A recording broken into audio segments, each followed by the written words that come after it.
Hello everyone, hope you're having a wonderful day.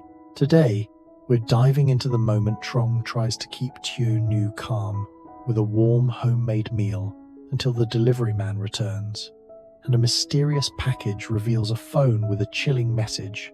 They know we're here.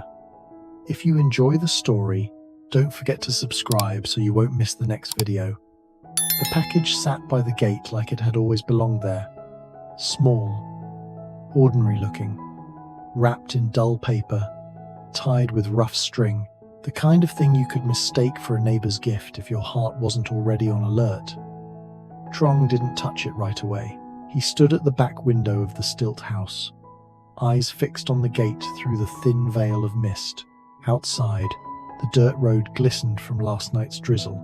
The mountain air was cold, and a light fog hung low over the trees, turning the village into a soft blur of grey and green. He could hear Du shuffling his little feet, humming to himself. He could hear Tieu's slow breathing from the table where she sat, trying to look calm, trying not to let fear show. Truong turned from the window and walked back toward them with measured steps. His face was controlled, too controlled, but his voice stayed gentle. "It's okay," he said. Tieu's hands were clasped so tightly her knuckles looked pale. What if it's dangerous? Truong knelt so his eyes were level with hers. "We don't assume, we check. Carefully." "Papa, package." Truong immediately softened and reached for his son. He pulled Dewey onto his lap and smoothed the boy's hair. "Just a box," Truong said, "but we don't touch it without Papa." Dewey nodded very seriously, as if this was a new rule of the universe. "Okay." Truong glanced at Tieu again, and his gaze softened further. "You stay inside, both of you." Tieu opened her mouth to protest.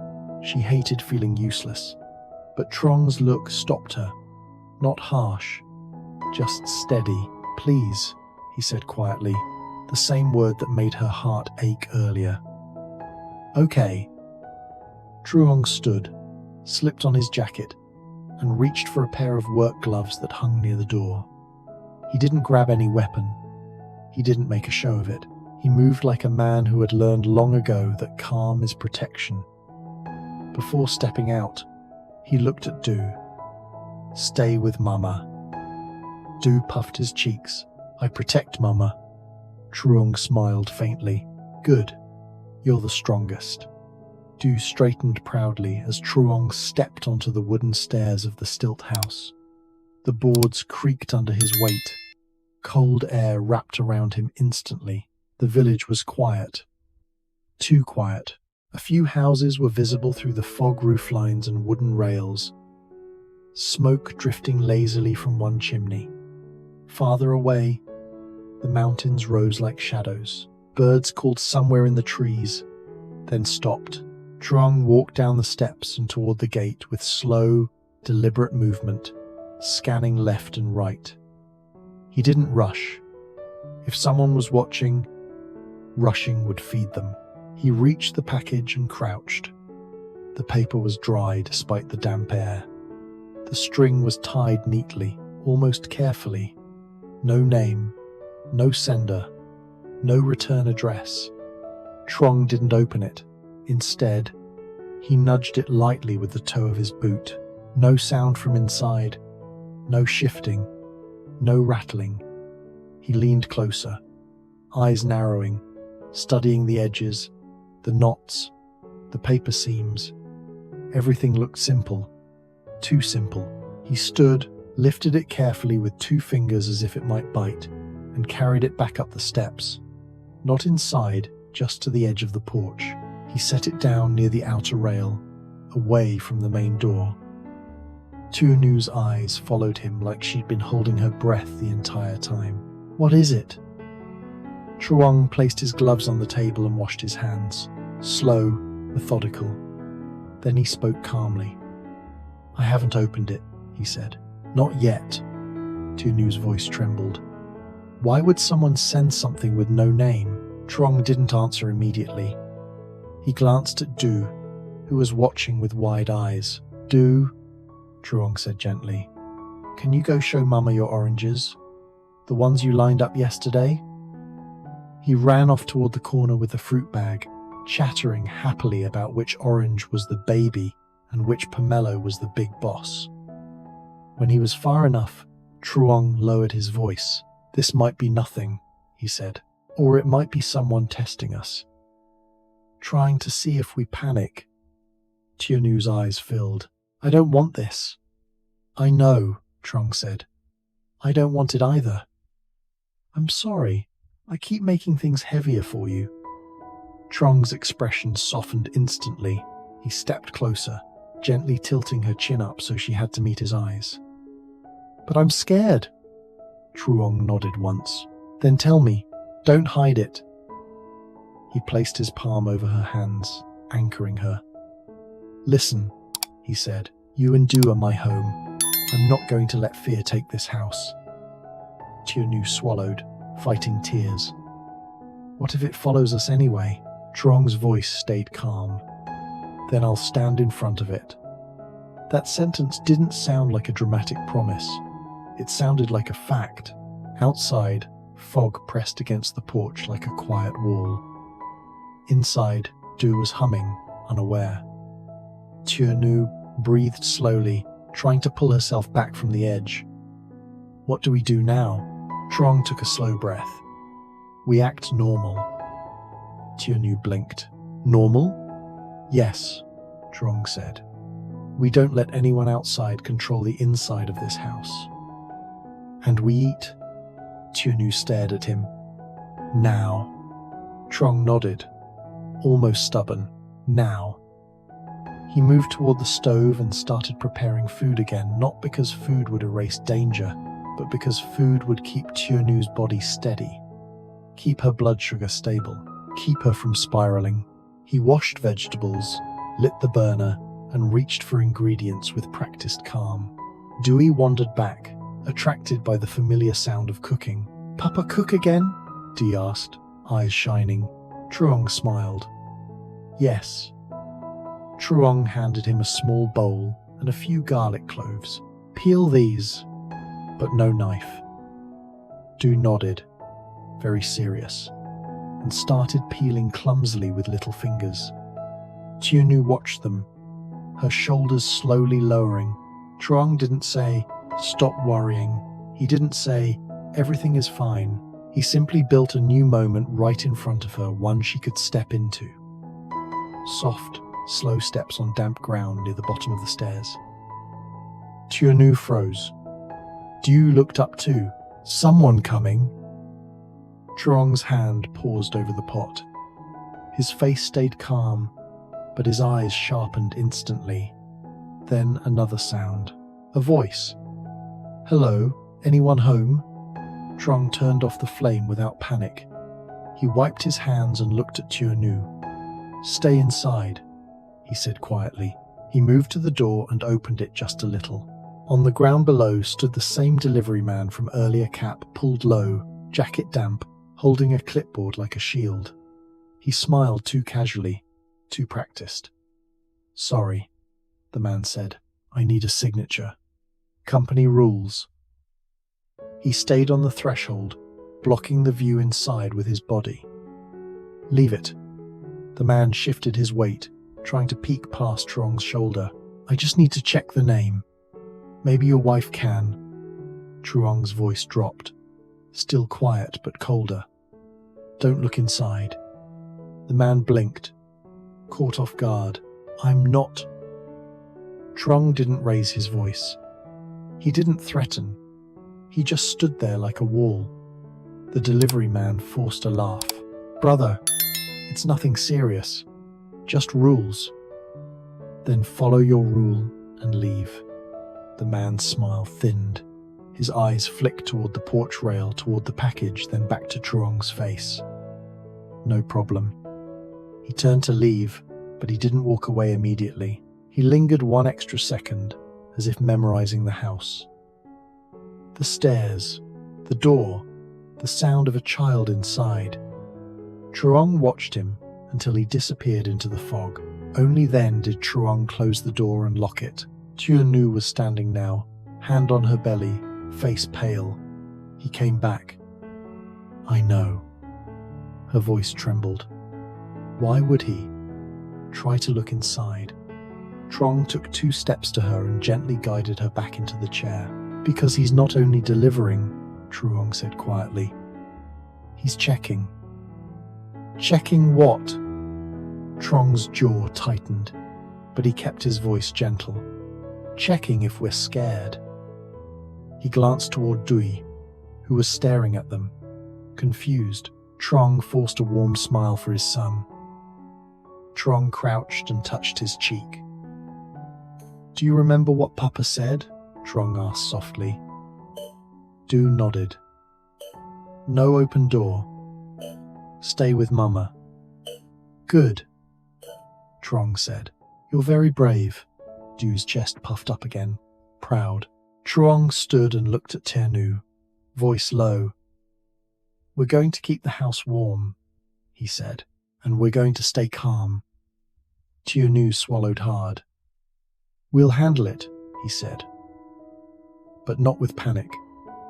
Outside, the fog remained thick. The village still looked peaceful from far away. But Truong felt it clearly now. Someone had found their quiet life.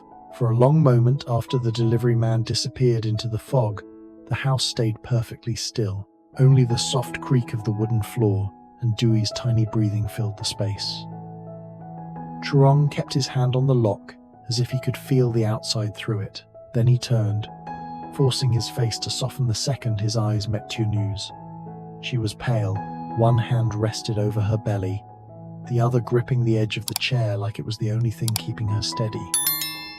Truong walked to her slowly, kneeling again so he wouldn't tower over her fear. Breathe with me, he said, voice low and calm. Tieu tried. Her breath shook.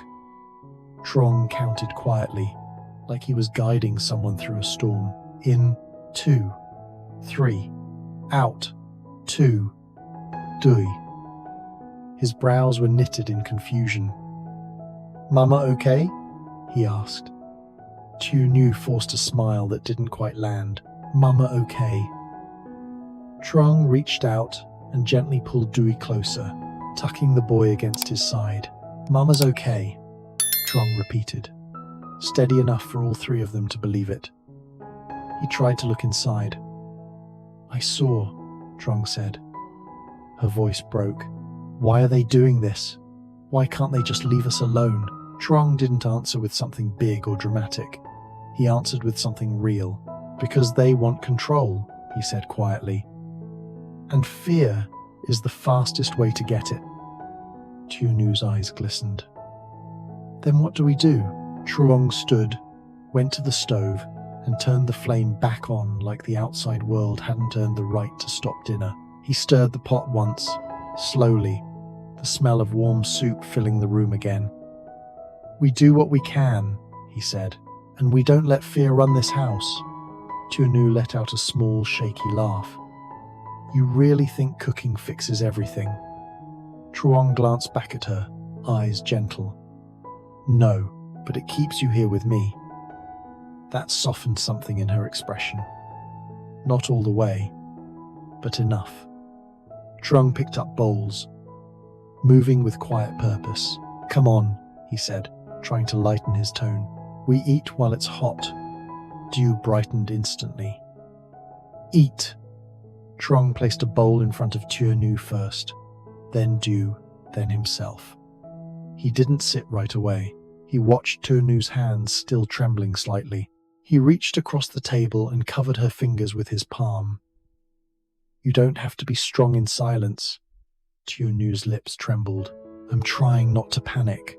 I know, Truong replied, and you're doing well. That simple approval, so rare, so sincere, made her eyes spill over. She wiped her cheek quickly, embarrassed. Du noticed immediately and leaned forward. Mama! Soup warm. Tieu let out a tiny laugh through tears. Yes, baby. Soup warm. Truong's mouth curved slightly. He nudged Dui's bowl closer. Eat, chef assistant. Du began eating with serious focus, as if his chewing could protect the family. For a few minutes, the house reclaimed its warmth. The steam rose, the bowls clinked softly, and the fog outside stayed outside. Then Tieunu's voice came small. "Truong, are we safe here?" Truong didn't rush to answer. He chose his words carefully. "We're safer together than apart," he said, "and I'm not leaving this house unprotected." Tieu stared down at her soup. "I hate that I'm thinking like this." Truong shook his head. "Don't hate yourself for loving us." Her eyes lifted. "I'm scared for you. But fear doesn't get to drive." Tieunu's shoulders lowered a little, as if hearing him admit it made her feel less crazy. Truong reached for her hand again. "After we eat," he said softly, "I'll call my mom. Quietly, no drama. We'll tell her what happened." Tieu nodded. "And the package?" Truong's eyes flicked toward the porch rail, toward that small, silent thing waiting outside like a question. "We'll open it," he said, "but not in the house." "Not for you, buddy. You and Mama stay inside." Du nodded, solemn. "I protect Mama." Truong gave him a faint smile. "Yes, you do." When they finished eating, Truong cleaned quickly, efficiently. He didn't let Tieu stand for long. Every time she tried to rise, he guided her back down with a gentle hand and a look that said, "Let me." Finally, he put on his jacket again and grabbed the gloves. Tieu stood anyway, just one step from the table. "Truong, please be careful." Truong turned back, and the softness returned to his face. "I will," he promised. He walked closer and rested his forehead briefly against hers just a second, but it carried everything he couldn't say with Du watching. Then he stepped away, moving to the door. Before opening it, he paused, listening. The village was quiet again. No footsteps, no voices, only the faint drip of water from the roof and the distant call of a bird. Truong opened the door and stepped onto the porch. Cold air rushed in, carrying fog and damp earth. He approached the package slowly, crouched beside it, and studied it one more time. Same rough string, same plain paper, nothing written. He pulled a small knife from his pocket, not dramatic, just practical, and cut the string carefully. A small cloth pouch, handmade, plain, the kind villagers use for herbs or seeds. And inside the pouch, a single item wrapped in thin plastic. Truong's fingers went still when he saw it. A cheap phone. Old model. No case, no name, just a phone. His jaw tightened. He didn't turn it on yet. He carried it to the porch edge, away from the doorway, and sat with his back against the wooden rail so he could still see the yard and the path down to the road. Then, slowly, he pressed the power button. The screen lit up.